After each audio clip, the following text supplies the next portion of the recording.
Dear Manfred, dear Ursula, dear Roberta, members of the EPP, friends and colleagues, many thanks for your warm welcome and many thanks for your hospitality here in Valencia. I'm very happy to be here and hopefully last time as the opposition leader from Germany.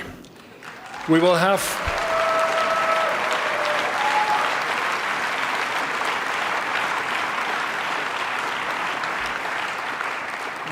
our Chancellor elected next Tuesday in Germany's parliament. And the Social Democrats will finalize their vote within their party tonight. And we all hope that we will have their approval tomorrow morning, so the way will be free to elect a new government next week, precisely that time. But until then, you have to make your decisions on the presidency of the EPP today and tomorrow, and that's the reason why I would like to advertise first for our candidate, who is our president, Manfred Weber, and who is the deputy,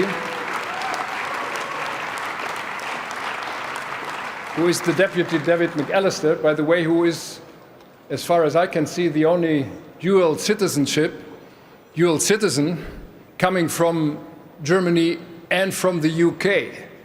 So if we should have an opportunity to have the UK on board of the presidency of the EPP, please vote for David. This is a good idea. Now, dear colleagues, it's less than 11 months after our successful European elections, and we are again gathering today here in Valencia. A lot has happened in those 11 months. The Russian aggression against Ukraine is continuing, and the death toll among Ukrainians continue to rise. I would like to say the message. Our message will and has to be very clear. If other nations and other countries question the values of national sovereignty and the inviolability of borders, of freedom and of democracy, we will stand even more strongly for these values.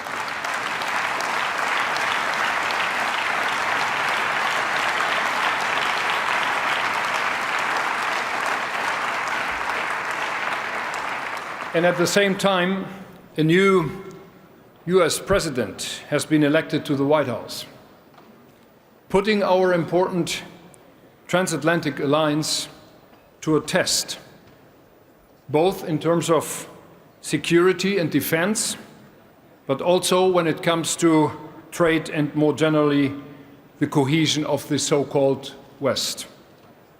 This, dear friends, is why I'm convinced that this is the hour of Europe, more precisely the European Union. The challenges we are faced with surpass our ability to deal with them alone on a national level. For our freedom, for the future of our societies, we have to act together more than ever before in taking common positions and speaking with one voice, especially by organizing our defense in a way that is much more effective and that raises our defense capabilities to a new level. That means we must be pragmatic when it comes to military procurement, and we have to agree on joint development in new projects and ramp up production fast. All this should happen within the framework of NATO, our Western alliance, but we Europeans must also be able to defend ourselves better than in the past. This is not optional. This is a precondition for preserving freedom and peace on our European continent.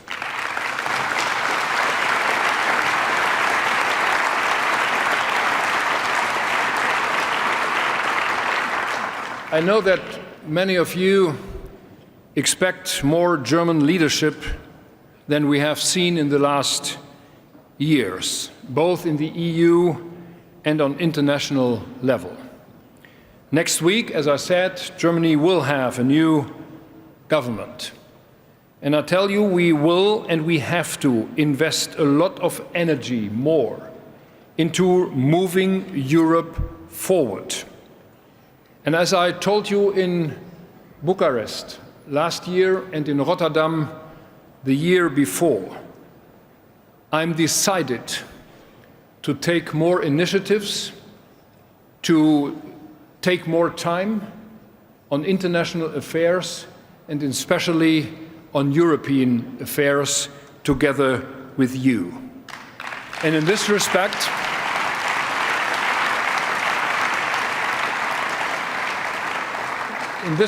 I'm very proud to announce that for the first time in more than 60 years, my party, the Christian Democrats in Germany, will have the Foreign Office in our government.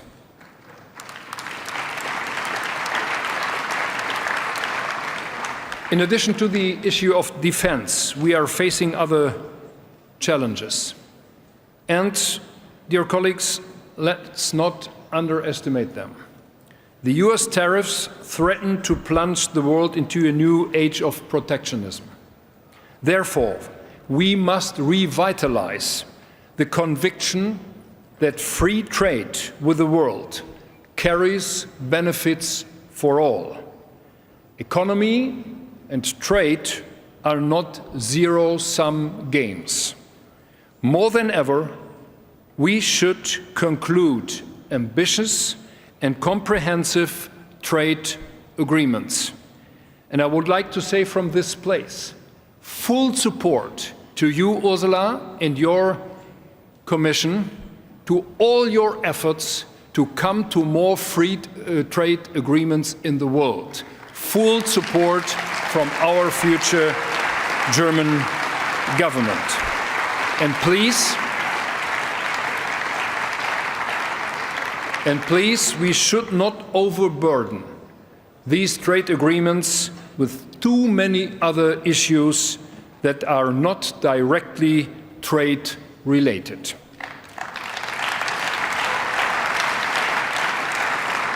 Dear friends, this also requires us to set our priorities straight. At the EPP retreat in January in Berlin, we passed a resolution on substantially reducing the bureaucratic burden on businesses. May I come back to that?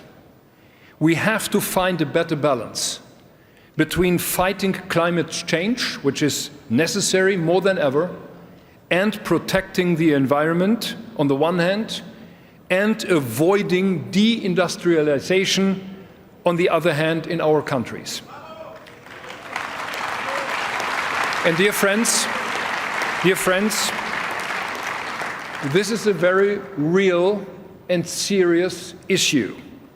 We will not tackle the enormous challenges ahead with a shrinking economy. We should be ambitious in cutting regulation and relying on market-based instruments such as ETS, implemented by the European Union. So, allow me to be very open on that. Let us fight over regulation on all levels. Frankly,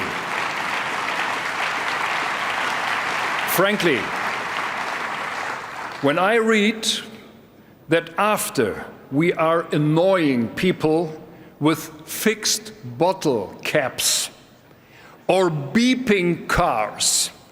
Now we will ask people to have their cars checked every year instead of every 2 years. Frankly, are we out of minds? Do we absolutely Do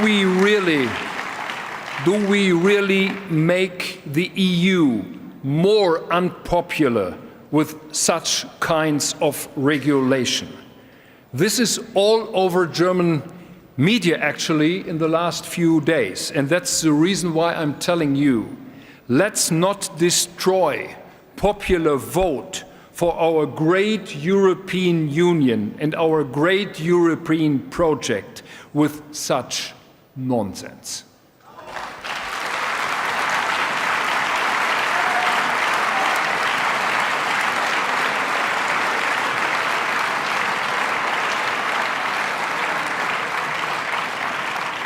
The last, but certainly not the least, issue I want to mention is migration. With the Return Directive and other legal changes, we are on the right way. We must drastically decrease the number of irregular migrants arriving in our countries. And if those numbers remain high, we have to discuss additional measures. Laws can be changed, and we should not be afraid of this if necessary. Dear friends,